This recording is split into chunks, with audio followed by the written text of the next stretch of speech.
पूरा प्रयास करते हैं। सबसे पहले अपना परिचय बताओ।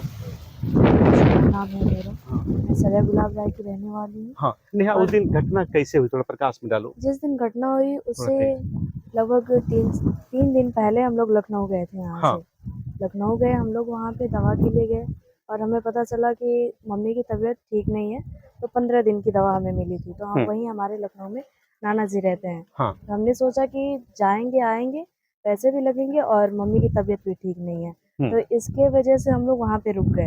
रुकने के बाद हमें कुछ दिन के बाद पता चला कि हमारी बहन की हत्या हुई है और हत्या करके उसके बॉडी को जामुन के पेड़ से बांध के लटका दिया गया है। और हम लोग को घटना के एक दिन बाद सुबह 7 बजे करीब पता चला।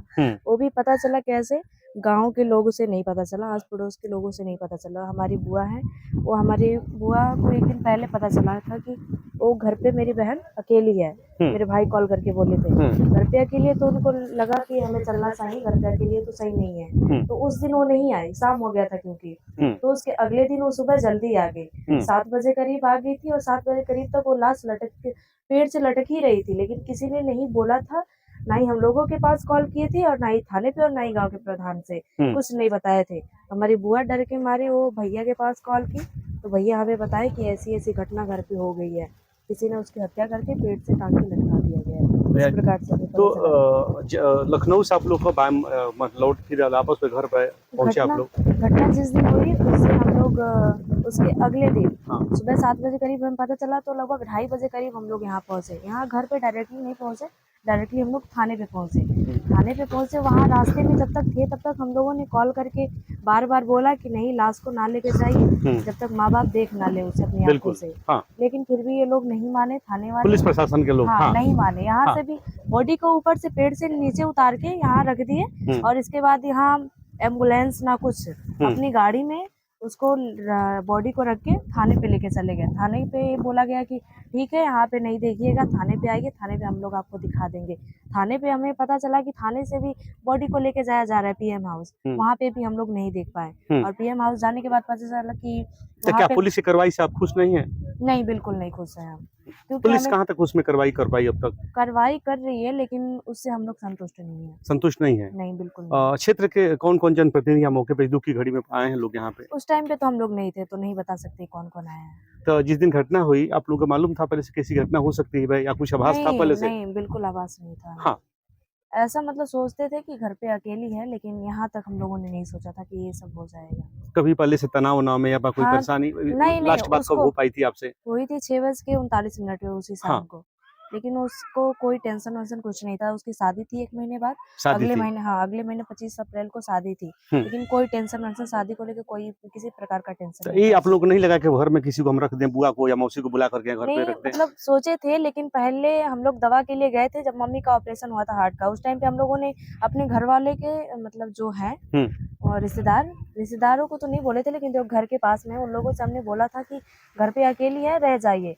तो वो लोग बोले थे घर उधर साइड में है, हम लोग नहीं जाके सोएंगे। तो हमें डर था कि कहीं इस बार भी वही शब्द ना बोले वो लोग, तो इसकी वजह से हम लोगों ने नहीं बोला किसी से कि घर पे आके सो जाइए या फिर उसे ही आप लोग अपने घर पे बुला लीजिए। ऐसी घटना है पूरे पूर्वांचल में जगह जगह हर जिले में। क्या मांगे हैं आपकी, क्या सोच आपकी है? हमारी बहन के साथ अन्याय ना किया जाए। जो भी अपराधी हैं उनको सख्त से सख्त सजा मिले और ज्यादा दिनों का फांसी हो या तो इनकाउंटर हो। फांसी होने में अगर ज्यादा समय लगता है तो हमें फांसी नहीं, इनकाउंटर होना चाहिए उन्हें। हमें ये मांग है। मुख्यमंत्री जी तो कह रहे हैं कि हमारे सरकार में तमाम अपराधी विदेश हैं, या कुछ अपराध नहीं हो रहा, सब शांति व्यवस्था है। अपराध नहीं हो रहा है, अपराध तो बहुत हो रहा है। उनके कहने से होगा? अपराध आप लोग देख ही रहे हैं, पूरी दुनिया देख रही है कि अपराध हो रहा है कि नहीं हो रहा है। अपराध पूरा बुलडोजर बाबा है, कार्रवाई होती भी है, बुलडोजर भी चलती है उनके सरकार में। बुलडोजर सिर्फ उनके मुंह से ही चलता है, बाकी चल नहीं रहा। सिर्फ उनके मुंह का ही कहना है, बाकी कुछ नहीं है।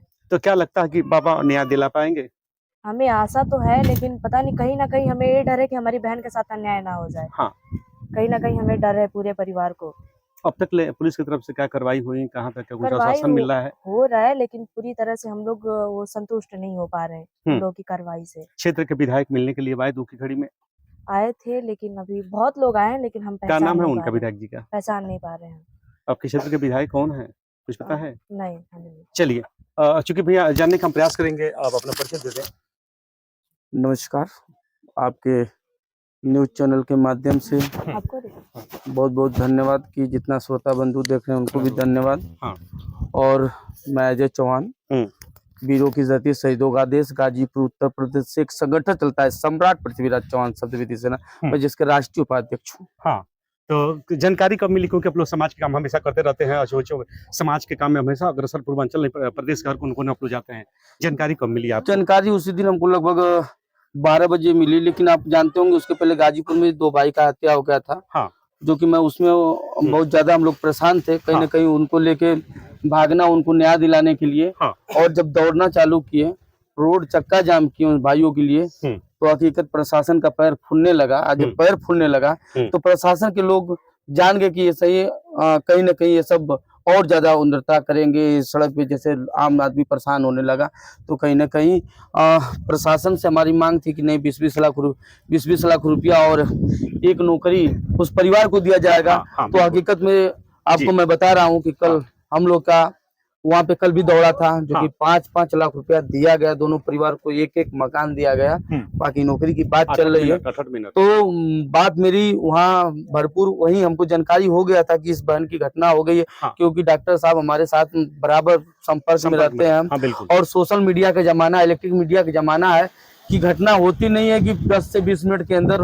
चौहान जी चूंकि न नेता है न मंत्री, फिर भी आप समाज के सेवा में हमेशा, और भी पृथ्वीराज के वंशज बजा रहे हैं, हमेशा चलने काम करते हैं। इस दुख की घड़ी में कैसे, किस एंगल से देख रहे हैं इसे? देखिए, सबसे रूप इसको दिया जा रहा है। पहले तो सत नमन उस बहन को, पूजा चौहान को, हाँ, श्रद्धा सुमन अर्पित करते हुए, इसको लोग तरह तरह हाँ करते हुए उस बहन को दिल को शांति मिले, परिवार के लिए हम लोग लड़ने के लिए आए हैं। देखिए, तरह तरह के लोग हैं देश में, हर लोग की भावना अलग अलग है, सोच अलग है, विचार अलग है। लेकिन हम लोग का विचार वो है कि हम लोग संसद, रोड से लेके संसद तक की हम लोग लड़ाई लड़ने का काम करते हैं और न्याय दिलाने का काम करते हैं। यहाँ तक कि कोई भी जिला हो, बलिया, भदोही, गोरखपुर, मिर्जापुर, सोनभद्र, लखीमपुर खीरी, सिद्धार्थनगर, महाराजगंज, गोंडा बस्ती, बलरामपुर, अगर घटना दुर्घटना होती है तो सम्राट पृथ्वीराज चौहान शब्दवेदी सेना वहां पहुंचती है।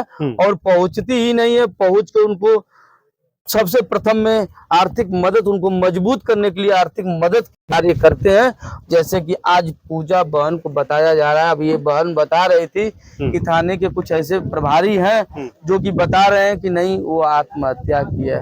अरे बेवकूफ, कम से कम तुमको सोचना चाहिए, आप पढ़े लिखे बुद्धिजीवी हैं, आपको उस चीज के बारे में सोचना और जानना चाहिए कि एक बहन लगभग 30 फुट अगर पेड़ के ऊपर से लटक रही हो और वो भी उसका दोनों हाथ बंधा हो, तो कैसे आत्महत्या हो सकता है जी? वो तो हत्यारे हैं जो उसका हत्या किया गया है जी। क्योंकि आप इस पेड़ को दिखाइए, इस पेड़ पे तो हम लड़का नहीं चढ़ पाएगा, जो बहुत गांव में घूमने फिरने वाला होगा वही चढ़ सकता है, लेकिन हम लोग जैसे और जो कुछ लड़के वो नहीं चढ़ पाएंगे। क्योंकि आप एक समाज सेवी है, न नेता है, न विधायक, फिर भी समाज के लिए चलते रहते हैं। लोग इसको कई तरह के एंगल से देख रहे हैं, क्या मानना आपका है? देखिए, अभी आपको मैं बताया हूँ, सोच अपनी अपनी है। हमको क्या करना है, मुझे गरीबों को उठाना है और नीचे जो दबे हैं उनको कहीं ना कहीं न्याय दिलाना है। और आप जानते हैं कि हमारे संगठन के प्रमुख गरीबों के मसीहा, नौजवानों के साथ, युवाओं के दिलों के धड़कन पूरे उत्तर प्रदेश नहीं पूरे हिंदुस्तान में एक अच्छी पहचान, एक अच्छी अलग जगह के, कहीं ना कहीं हमेशा वो एक गरीब के पेट से पैदा होके, वो गरीब का वो निचले जो मिट्टी का दर्द होता है ना, वो दर्द को ये पवन चौहान जी जानते हैं। और ये सोचते हैं कि कहीं ना कहीं अगर हम लोग नहीं चला जाएगा तो न्याय नहीं मिलेगा। जानकारी सब कुछ है। और देखिए, आज बड़े भाई पवन चौहान जी इस बागी बलिया के सरजमी पे पहुंचे भी, पिताजी को मजबूत करने के लिए एक छोटा सा आर्थिक सहयोग भी किए और लड़ाई लड़ने के लिए पिताजी को कहीं न कहीं प्रेरित किए कि आप चलिए थाने पे, जम के बात किया जाएगा। अगर थाने से तो अभी कोई नहीं संतुष्ट है, थाने से तो एकदम नहीं संतुष्ट है। अगर थाने से संतुष्ट नहीं है तो हम लोग गाजीपुर से आए हैं, दूर हमारे लिए लखनऊ नहीं है तो बलिया है, हमारे बगल का जिला है, हमारा पड़ोसी जिला है, हमारा घर है, हमारा आना जाना है। तो अगर थाने से संतुष्टि नहीं मिलती है तो बलिया एसपी हो, डीएम हो या सीओ हो, एसपी सिटी हो, कोई हो, ये पवन चौहान जी के इतना कंधा समाज के नौजवान, सर्व समाज के नौजवान मजबूत कर दिए कि 1000-2000 नौजवान के साथ अगर खेल के और ये तुपलियां अगर लखनऊ भी मुख्यमंत्री को घेरना होगा तो न्याय दिलाने को ओके, फिर मिलेंगे अगले वीडियो में। चूंकि देख सकते हैं आप घोसी से आए हैं, चूंकि समाजसेवी हमेशा